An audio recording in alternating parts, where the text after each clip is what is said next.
Here we'll be looking at the latest mini variant of a Samsung Galaxy flagship in the Samsung Galaxy S5 Mini. S5 Mini comes in a compact box featuring the device itself, as well as some paperwork, a USB cable, a headset with extra earbuds, and an AC adapter. The Samsung Galaxy S5 Mini is the smaller variant of the Galaxy S5, featuring a 4.5-inch display of 720p resolution. This is down from the 5.1-inch Full HD display on the Samsung Galaxy S5, but it is still of the Super AMOLED variety. Above the display, you have the usual array of sensors alongside a front-facing 2.1 megapixel camera capable of Full HD video recording, just like on the Galaxy S5. On the left side, you get a volume rocker, while on the right, you get the power lock button. Up top is an IR port next to a secondary microphone, as well as a 3.5mm headphone jack, while on the bottom, you have a micro USB port. On the back, you get a similarly dimple-paneled polycarbonate rear panel that is of matte material and is very resistant to fingerprints.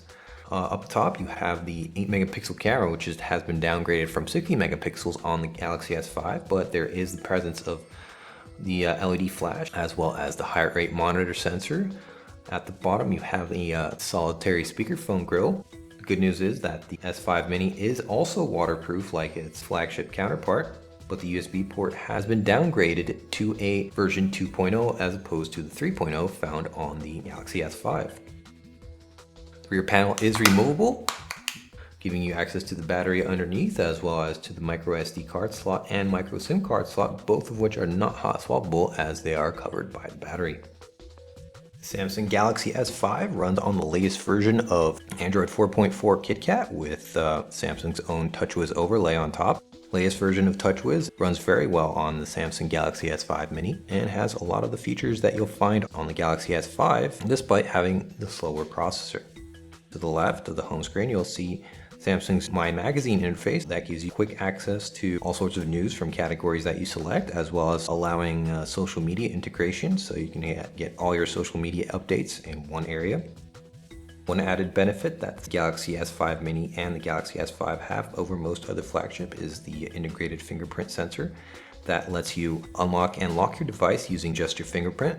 You can also use this integration for various online purchases also. The notification area is fully featured just like on the Galaxy S5, featuring expandable messages and the ability to clear all of them at once or with a swipe, as well as a hefty amount of notification area toggles that can be easily customizable and can be directly accessed with a 2-finger swipe.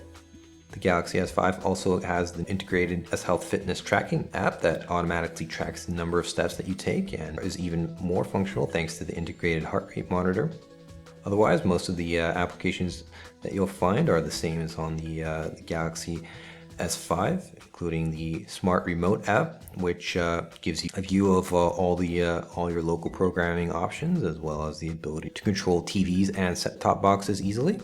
The camera interface is very similar to what you'll get on the Galaxy S5, although it doesn't support as many modes as you'll see on that device. Of course, get all your options listed in a thumbnail-like view. Of course, there's a selection of shooting modes. And one addition to this that we saw is you have the option of downloading extra shooting modes directly from the camera interface through Samsung's own Samsung Apps Store. Finally, for internet browsing, you get both Google Chrome or the default Android browser. Browsing is pretty fast and text appears crisp despite the smaller screen size and resolution compared to the Galaxy S5 flagship. You do get some slowdown during loading, but for the most part, performance is top-notch.